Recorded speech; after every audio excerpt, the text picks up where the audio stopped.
Salut la team Sorare, Sorare nous concocte un mois de février de folie. Je vous propose qu'on découvre tout ça ensemble, c'est parti.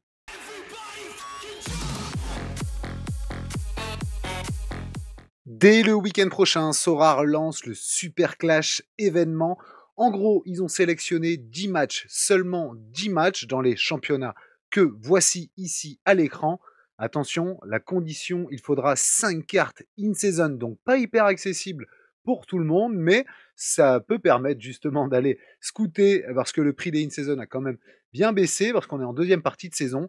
Les règles sont bien spécifiques, max 2 joueurs avec un L15 supérieur à 60, minimum 1 joueur avec un L15 inférieur à 50, 2 joueurs maximum de la même équipe, pas de capitaine et possible d'aligner 3 équipes. Je pense que ça peut être sympa parce que c'est l'opportunité de gagner du cash. Il y a un prize pool de 10 000 $ et c'est seulement accessible en limited. En complément, ce week-end-là, il y aura également une cap 250 avec cette fois-ci par contre que des cartes à gagner.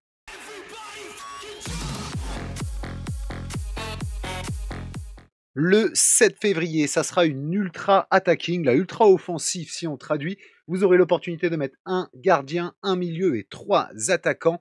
Peu importe la saison, je pense, c'est pas spécifié, mais comme il n'y a que des cartes à gagner, normalement c'est accessible en classique également.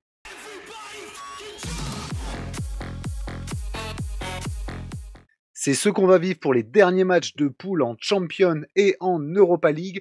Sorare le reconduit pour justement les barrages, en gros match aller, match retour, donc Game Week 53 et Game Week 55. Regardez le prize pool, 25 000 € de récompense totale en Champions, 15 000 de récompense totale en Conference League, ce qui veut dire qu'on aura bien entendu en limited, en rare, etc. Mais on n'a pas encore la répartition.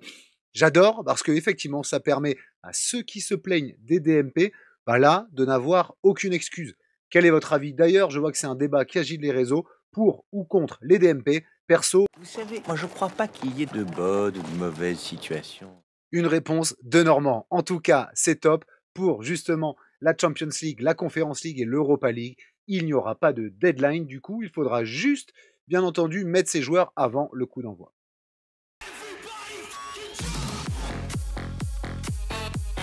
Pour le 14 février, ça tombe bien, les amoureux de la collection pourront avoir un événement spécial. Alors, il va concerner la Liga. C'est pas encore hyper clair, bien entendu, sur les matchs sélectionnés, les règles précises, etc. Mais en tout cas, vous allez pouvoir choisir un classement dédié à l'une des 20 équipes de Liga, celle, je pense, où vous avez la meilleure collection.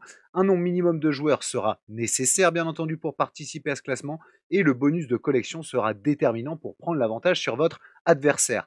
Donc, choisissez bien. Moi, perso, je pense pas avoir assez de collections pour y participer, mais pour ceux qui sont fans de la Liga, qui ont des cartes et qui ont des équipes de cœur, c'est le moment de le clamer haut et fort à la Saint-Valentin et de remporter, évidemment, 2 places pour une expérience VIP lors d'un match présélectionné de cette équipe. Donc, ça peut vous permettre de vibrer pour les vrais aficionados. Et pour la Saint-Valentin également, une clean sheet spéciale où là, vous pourrez aligner 2 gardiens et 3 défenseurs. Bien entendu, il y a aussi que des cartes à gagner, donc possibilité de mettre tout type de saison.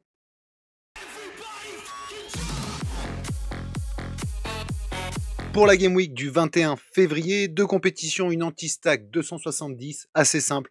Un seul joueur de la même équipe autorisé et capé à 270 points.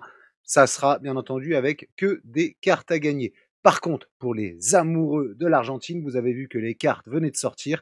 Et il y aura une spéciale Argentine qui peut être intéressante parce que toutes les équipes de l'Argentine ne sont pas couvertes. De mémoire, il n'y en a que 6, mais je dis peut-être une bêtise. Par contre, du cash à gagner avec, bien entendu, les nouvelles cartes. Regardons en quoi ça consiste. Pour Limited et Rare, vous devrez mettre minimum 4 in-season, donc nouvelles cartes du championnat argentin, et 3 cartes pour les super rares et uniques. Possibilité de rentrer 3 compos aussi. Intéressant si vous jouez ce championnat.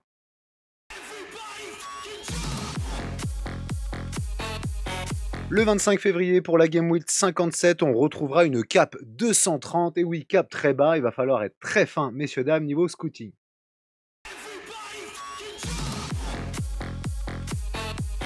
Et enfin, pour finir en beauté ce mois de février, une K-League et une G-League spéciale aussi, comme l'Argentine la semaine précédente. Les règles sont les mêmes, 4 cartes in-season minimum. Attention, les enchères ne sont pas encore sorties, mais ça ne saurait tarder du coup, j'imagine. Et puis pour les super rares et les uniques, c'est 3 cartes in-season minimum. L'Argentine, c'était 15 000 $. Pour la K-League et la J-League, ce sera 25 000 $.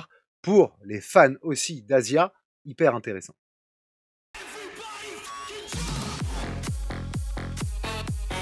Et enfin, on n'oublie pas l'un des événements aussi, ça sera le 21 février, le nouveau gameplay et le retour de la MLS entre les cartes en Argentine, les cartes en MLS, les cartes en G-League et en K-League. Le portefeuille risque de chauffer sur février. Heureusement, il n'y a que 28 jours. Mais n'oubliez pas, hein, ça va être aussi un gros changement. On passe de 5 divisions à 3 divisions. La MLS n'est plus en challenger. Les nouvelles compètes avec le mode Beat the Game. Bon bref, j'ai déjà fait une vidéo dessus. Je vous laisserai la regarder. Mais le mois de février s'annonce très riche en termes de compétition et en termes surtout de nouveautés. J'espère évidemment que ça vous a plu en mode condensé. On se retrouve prochainement pour d'autres vidéos. Merci pour les soutiens. À très vite. Salut. And I've always been DTP, I've never been CLB like